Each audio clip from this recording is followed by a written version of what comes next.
When people ask me how's LA, I really don't know what to tell them.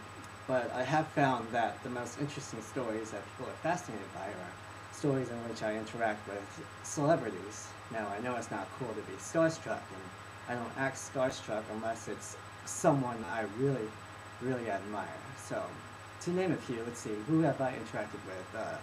Joseph Gordon-Levitt, Natalie Portman, Zoe Saldana, uh, Brett Ratner, Andrew Garfield, Edward James Olmos, and a bunch of people. I'll tell the story about Joseph Gordon-Levitt. I worked at a cinema at the time in Hollywood, and I tore his ticket, and he was watching Crazy Heart, I think. And he came out of Crazy Hearts. You know, I'm supposed to greet people and exit greet them by saying, have a good day, have a good night, don't forget to validate. And what I said to him was, hey, how'd the hit record screening at Sundance go?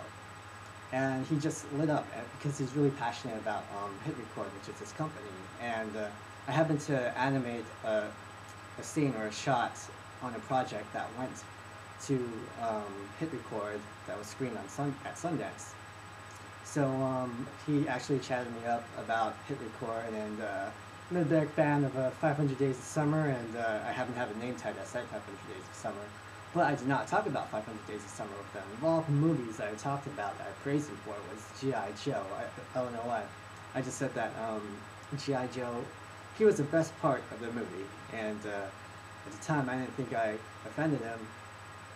I don't think it was offensive, but he talked about the makeup process and the makeup artist who did the makeup for him. And he was very genuinely friendly. So yeah, I had a good 10-minute chat with them, so that was pretty cool.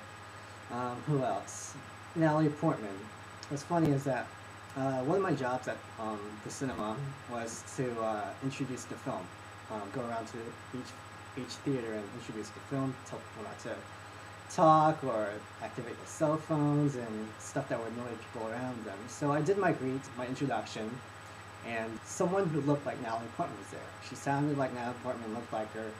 And I thought, oh, it must be a doppelganger because she is so friendly and lovely. And after I did my greet, she totally cheered and applauded me. And I thought, wow, cool. The girl who looks and sounds like Natalie Portman totally cheered for me. And I told this to a coworker, and the coworker said, that was Natalie Portman.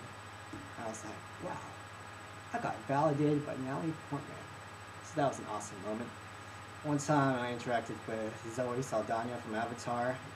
She was talking about this new game that she's been playing, and the way she described it was like it involved tiles, and she couldn't pronounce the name of this game, and she was like Mahjong or something, and I said, Mahjong? She said, yeah, Mahjong. I was like, oh wow, cool.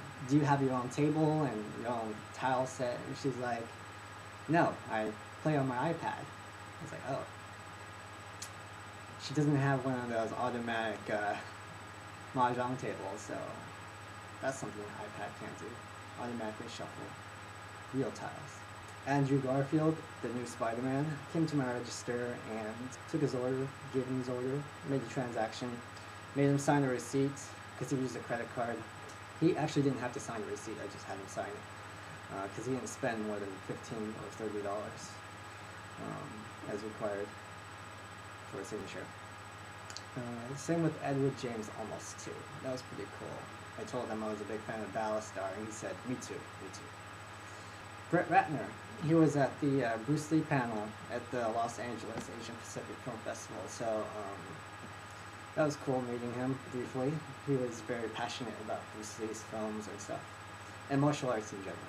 I went to a Disney ABC Writers Fellowship panel because I wanted to apply to the program, and they had some former fellows talk about the program and how it changed their lives. And one of which was Jane Espenson, who's known for writing for Buffy and Angel and Firefly and other pretty cool shows associated with Joss Whedon.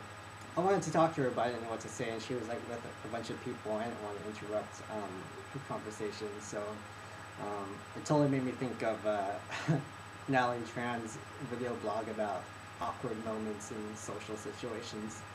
So I tweeted about that, and Jane Espenson actually replied to me on Twitter.